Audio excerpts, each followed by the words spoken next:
Кез келген мемлекет, әсіресе дамушы елдер инвестиция тартуға ұмтылады.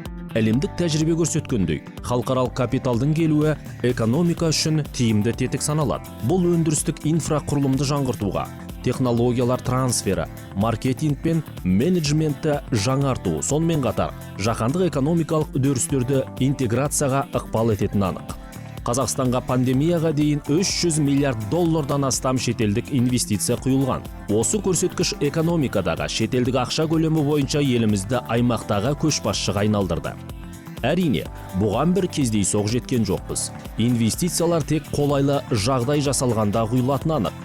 Осы орайда Қазақстан инвестициялық климаты жайлы елдер қатарына жататынын айта кеткен жөн.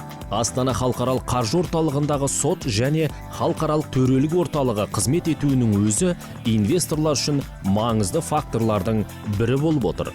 Мұндағы сот шетелдік бизнесмендерге жақсы таныс әрі түсінікті ағылшын құқығы қағидаларымен жұмыс істейді. Unique factors, if you like, that make this course and also the arbitration. Біздің елімізде құрылған сот және халықаралық төрелік орталығы инвесторлардың қызығушылығын тудыратын рас. Біріншіден, мұндай институт бүкіл Еуразиялық аймақта жоқ екен анық. Әрине, бұған дейін басқа да елдерде сот, арбитраж орталықтары ашылған. Алайда халықаралық стандарт бойынша жұмыс істейтін көп жылдық тәжірибесі бар. Беделі биік, дүние жүзінің түкпір-түкпірінен ең мықты мамандары бас қосқан бірегей институт Астана халықаралық қаржы орталығында ғана бар. The project is special just because it's so unique and it provides a truly world-class international standard of justice.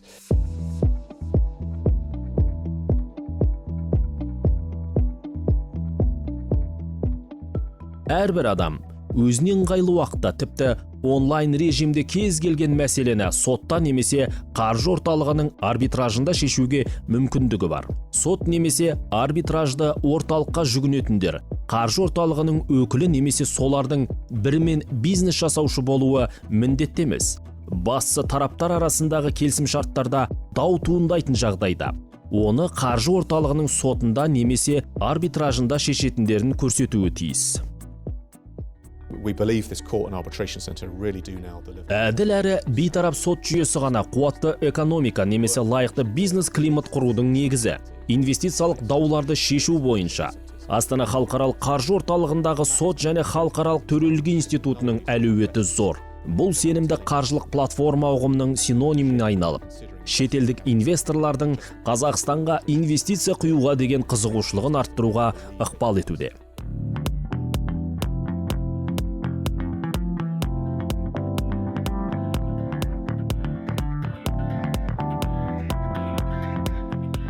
Қаржы орталығы құрамындағы дауларды шешу институттары 2018 жылы құрылған. Осы уақытқа дейін 100-ге жуық сот, 500-ден астам арбитражды шешімдер шығарылып, 2000 келісім жасалды. We're actually going to contribute significant value to the development of arbitration.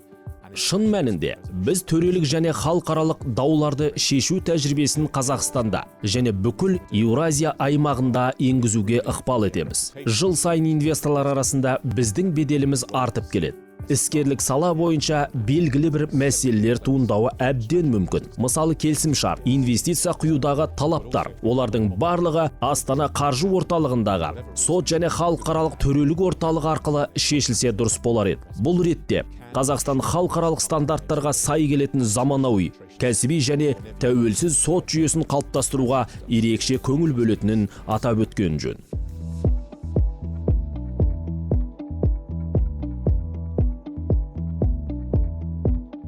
Астана қаржы орталығы құрамындағы дауларды шешу институттары қазіргі уақытта тек Қазақстан астанасы мен аймақтарда ғана емес, сонымен қатар Еуразияның бірнеше елдерінде жұмыс істеп отыр. Мұның өзі Қазақстанға инвестиция тартуға ықпал ететіні анық.